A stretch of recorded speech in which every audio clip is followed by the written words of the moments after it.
In this rewrite of Kingdom Hearts 2, Ventus wakes in Twilight Town. It's the last few days of summer. He hangs out with his friends every day, doing their summer homework on the town's mysteries. Even though he's having fun spending time with his friends, clashing with the town thugs, and enjoying sea salt ice cream every now and then, he always feels like he's forgetting something. It also doesn't help that he keeps dreaming about a girl in a white dress calling to him. He tells his friends, but they just brush it off and tease him about the girl. Now that Ventus brings it up, Pence mentions a rumor going around about a ghost.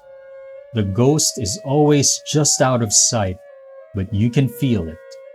When people try to give chase, he just disappears around a corner. Ventus's best friend, however, completely dismisses the ghost story and brings to their attention the local struggle battle tournament. The prize is a year's supply of sea salt ice cream and a nice looking trophy. However, there's an entry fee, so they go around doing odd jobs to make the payment. Successfully collecting the funds, Paulette says that they've made enough for Ventus and Lee to join the tournament and have enough left over for a trip to the beach. The four make a promise that they'll go and have sea salt ice cream there. The day of the tournament arrives. Ventus and Lee cut through the competition.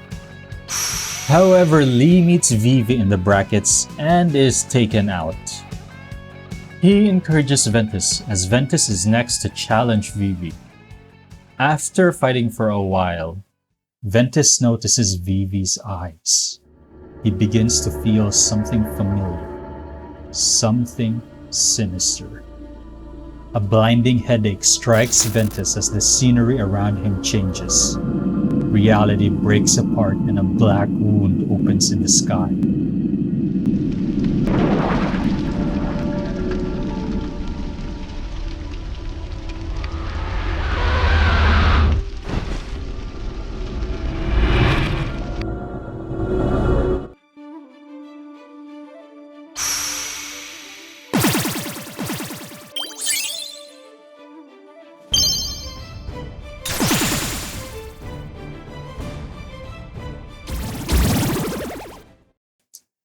After the battle, a man in a black hood steps into the ring with Ventus. He looks around and says that this is where everything went wrong. He points his weapons at Ventus and they fight. Ventus wins, but exhaustion overwhelms him and his vision disappears. Ventus wakes up and finds himself in his bedroom. At first, he thinks he just had a nightmare, but the wounds on his body say otherwise. He's startled to find the girl in his dreams sitting in his room.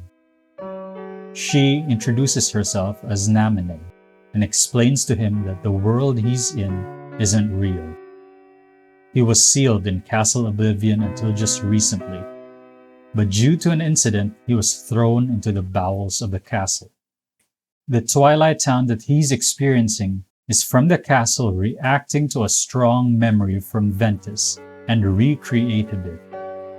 Namine says that she's there to help him. She can control the castle but is still limited. Pulling him out of danger temporarily was all she could do. She directs him to the exit, which is somewhere in the vicinity of the old mansion, where he can escape his memory of Twilight Town. Ventus goes out and finds that Twilight Town's facade is falling apart. Parts of the castle are mingling with the buildings and the people are frozen in place, including his friends.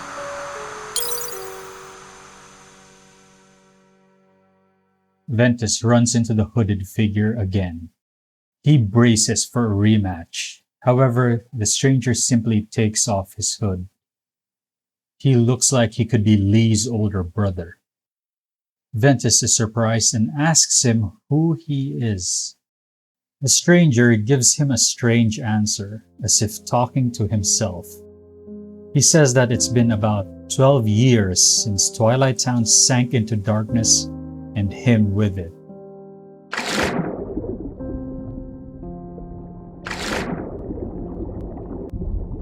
After what felt like an eternity, he crawled out of the darkness no longer as Lee, but as Axel. At his rebirth, he was recruited into the organization. Ventus is shocked to find this much older Lee. Lee, now as Axel, greets Ventus for the first time in a long while. He says to him that he's not here to fight. He was just confused when he saw the Keyblade. It was as if on instinct. Also, the last person he met who had one nearly killed him, so he attacked. Lee says that he's been looking for Ventus in the illusion of Twilight Town for a while now. Ventus tells him about the exit and they move on together. They reach the front of the mansion where the exit was said to be. There, someone is standing at the entrance. On seeing Axel, he pulls out Soul Eater and his Keyblade. He rushes in to attack. Axel reacts but is instantly overwhelmed. Ventus immediately jumps in to protect Axel. Riku manipulates darkness and light to fight Ventus. It brings Ventus a distant feeling of familiarity. It pulls at his memory.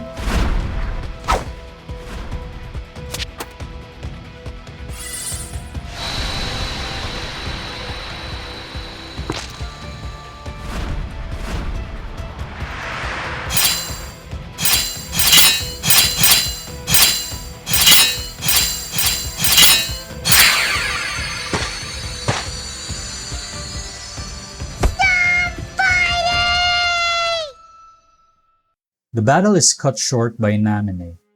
She tells Riku to stand down and asks him to let them pass. Riku is reluctant, but on Namine's insistence, he concedes. That fight replaces the battle with Axel from the actual game. On the way, Riku warns them to not try anything funny. Ventus and Axel talk about what happened after Twilight Town. As a Heartless, Axel only had a vague idea of who he was. At some point, he was tasked by the organization to subdue Castle Oblivion. There, he found Ventus and who the organization was looking for. Seeing Ventus, it brought everything back. Which brings him to the question, why did he find Ventus frozen, fighting against the leader of the organization? Ventus tries to remember, but all he can recall are scattered images. He doesn't know how he ended up there, but he intends to find out. But first, he needs to see someone.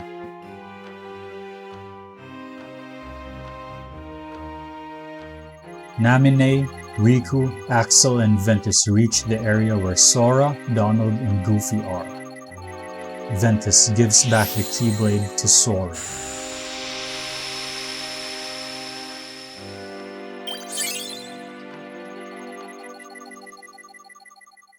Axel asks why he doesn't just keep it. Ventus thinks that the Keyblade wants to return to its current master. Plus, he won't be needing it for now. Despite their previous battle, Riku relaxes a little, thinking that if Ventus can wield the Keyblade, he might be trustworthy. Axel goes off to snoop around the organization. Riku also says his goodbyes to Namine. He goes to follow up on Mickey, who is investigating the organization's other activities. Ventus stays behind to find a way to restore his memories using the castle's powers and with Namine's help.